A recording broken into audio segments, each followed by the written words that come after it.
ایک دن انہوں نے مجھے کپڑوں سے آزاد کیا اور میرے غباروں کو ہاتھ سے دبانے لگا۔ پھر میری کشتی میں دونوں انگلیاں ڈال کر میری لو میرج تھی اور احمد مجھ سے بہت پیار کرتے تھے۔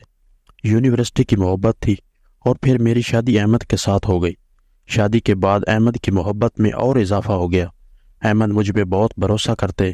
یہی وجہ تھی کہ میں اپنی مرضی سے جہاں چاہتی چلی جاتی، کوئی روک ٹوک نہ تھی۔ میرے 2 بچے تھے جو ابھی بہت چھوٹے تھے۔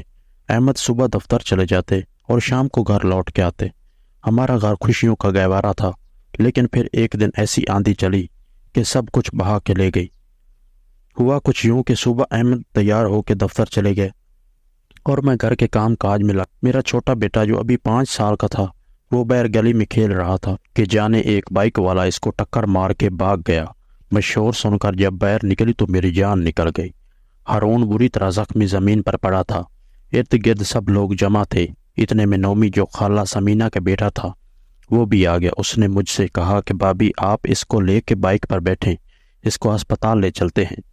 میں نے خالہ کو اپنے گھر بلایا اور نومی کے ساتھ اپنے بچے کو لے کر ہسپتال پہنچ گئی۔ وہاں انہوں نے ہارون کی پٹی کی اور میڈیسن لکھ کر دی۔ 1 گھنٹے کے بعد جب ہم لوگ واپس آ گئے تو میں نے نومی کا شکریہ ادا کیا کہ اگر تم وقت پر نہ آتے تو نہ جانے کیا ہوتا۔ نومی مجھ سے کافی چھوٹا تھا، اسی طرح کوئی 18 سال کا ہوگا۔ وہ کہنے لگا بھابھی کوئی بات نہیں، آپ پریشان نہ ہو، اگر پھر بھی میری ضرورت پڑے تو مجھے بلا لینا۔ خالہ بھی کہنے لگی کہ تم فکر نہیں کرو، سب ٹھیک ہو جائے گا۔ یہ کہہ کر وہ چلی گئی۔ میں نے اللہ کا شکر ادا کیا۔ شام کو احمد گھر آئے تو سارا ماجرا ان سے کہا۔ انہوں نے بھی اللہ کا شکر ادا کیا۔ ہمارے بیٹے ہارون کو زیادہ چوٹ نہ آئی تھی۔ پھر انہوں نے اگلے دن نومی کا بھی شکریہ ادا کیا اور کہنے لگا کہ کوئی بات نہیں بھائی جان، یہ تو میرا فرض تھا۔ اب خالہ اور ان کا بیٹا اکثر ہمارے گھر آ جاتے۔ خالہ پہلے بھی آ جاتی تھی، لیکن اب کبھی کبھار نومی بھی ہمارے گھر آ جاتا تھا۔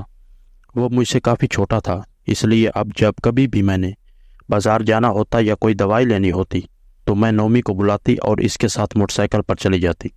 احمد کو یہ بات معلوم تھی، لیکن انہوں نے کبھی اعتراض نہ کیا تھا کیونکہ وہ ہمارے پرانے محلے میں تھے۔ سب لوگ ایک دوسرے کو جانتے تھے۔ وقت گزرتا گیا اور نومی کا ہمارے گھر آنا جانا بڑھتا گیا۔ آہستہ آہستہ میں نے محسوس کیا کہ نومی مجھ میں دلچسپی لیتا ہے۔ میں نے اپنے خیال کو جھٹک دیا۔ احمد شام کو جلدی گھر آ گئے، کہنے لگے ایک سرکاری میٹنگ ہے اور مجھے ابھی لاہور جانا ہے۔ احمد نہا دھو کر تیار ہوئے اور لاہور کو نکل پڑے۔ مجھے کچھ پیسے بھی دے کر گئے اور کہا اگر کوئی کام یا کہیں جانا ہو تو خالہ کو ساتھ لے کر چلے جانا، مجھے 3-4 روز وہاں رکنا پڑے گا۔ میں نے کہا آپ بے فکر ہو جائیں، یہاں سب لوگ اپنے ہیں۔ احمد کو گئے ابھی 2 دن ہوئے تھے کہ میری طبیعت خراب ہو گئی۔ میں نے خالہ کو بلایا، خالہ گھر پہ نہ تھی۔ پتہ چلا وہ اپنی بہن کے گھر ملنے گئی ہیں۔ تو نومی گھر پہ آیا، وہ فوراً آ گیا۔ میں بستر پر لیٹی تھی، میرے پاس ملازمہ کھڑی تھی۔ میں نے اس سے کہا میرے لیے اور نومی کے لیے چائے بنا کر لاؤ، پھر میں اس کے ساتھ ڈاکٹر کے پاس چلتی ہوں۔ نومی میرے پاس کرسی پر بیٹھ گیا۔ پھر نومی نے میرا ہاتھ پکڑا اور کہنے لگا بہت تیز بخار ہے، کہنے لگا آپ چائے رہنے دیں۔ میں نے کہا نہیں، صبح سے کچھ نہیں کھایا، اس لیے کمزوری محسوس ہو رہی ہے۔ پھر ہم دونوں نے چائے پی، بچوں کو ملازمہ کے حوالے کیا اور خود میں نومی کے ساتھ ڈاکٹر کے پاس چلی گئی۔ پھر ہم دونوں دوائی لے کر گھر واپس آ گئے۔ نومی میرے پاس بیٹھ گیا، ہم دونوں باتیں کر رہے تھے کہ اچانک اس نے میرا ہاتھ پکڑ لیا اور کہنے لگا آپ مجھے بہت اچھی لگتی ہیں۔ میں نے ایک زوردار کہکا لگایا اور اس کی بات کو مذاق میں ڈال دیا۔ میں نے کہا اب تم جاؤ اور مجھے کچھ آرام کرنے دو۔ وہ مسکراتا ہوا چلا گیا۔ میں اسے چھوٹا بچہ سمجھتی تھی، لیکن آج والی بات میں مجھے کچھ سوچنے پر مجبور کر دیا۔ میں جانتی تھی کہ میرے سارے کام خالہ اور نومی ہی کرتے ہیں۔ میرے شوہر دفتر کے کاموں میں مصروف ہوتے ہیں، ان کے پاس تو وقت ہی نہیں تھا۔ اس لیے میں نے نومی کو اپنے گھر آنے سے منع نہیں کیا تھا، کیونکہ میں جانتی تھی پھر میرے سارے کام کون کرے گا۔ خیر 4 دن کے بعد احمد واپس آ گئے اور میں پھر سے اپنے کاموں میں مشغول ہو گئی۔ میں احمد سے کوئی بات نہیں چھپاتی تھی، ہر بات ان کو بتا دیتی تھی۔ میں کہاں گئی تھی اور کس کے ساتھ گئی تھی، یہی وجہ تھی وہ مجھ پر اعتبار کرتے تھے۔ وقت گزرتا گیا۔ ایک دن خالہ سمینہ آئی تو کہنے لگی کہ میں نے نومی کے لیے اپنی بہن کی لڑکی کو پسند کیا ہے اور اگلے مہینے کی تاریخ بھی پکی کر دی ہے۔ نومی کے والد کا ایک جنرل سٹور تھا جو اچھا خاصا چلتا تھا، تو نومی اپنے ابو کے ساتھ سٹور پر بیٹھتا تھا۔ دن کو اس کے ابو ڈیوٹی کرتے تھے اور شام کو وہاں نومی جاتا۔ خالہ سمینہ نے میری ڈیوٹی لگا دی کہ شادی کی ساری تیاریاں تم نے میرے ساتھ کروانی ہے۔ میں بھی اس کی شادی کی تیاریوں میں لگ گئی۔ اب جہاں بازار جانا ہوتا، جو بھی خریداری کرنی ہوتی، تو میں خالہ ثمینہ ساتھ جاتی، اور کبھی کبھار نومی بھی ہمارے ساتھ جاتا۔ وہ اب بھی مجھ سے ہنس کے باتیں کرتا تھا۔ ایک دن ایسا ہوا، ہم لوگ شاپنگ کر کے واپس آئے۔ کچھ جوڑے خالہ کی بیٹی کو پسند نہ آئے۔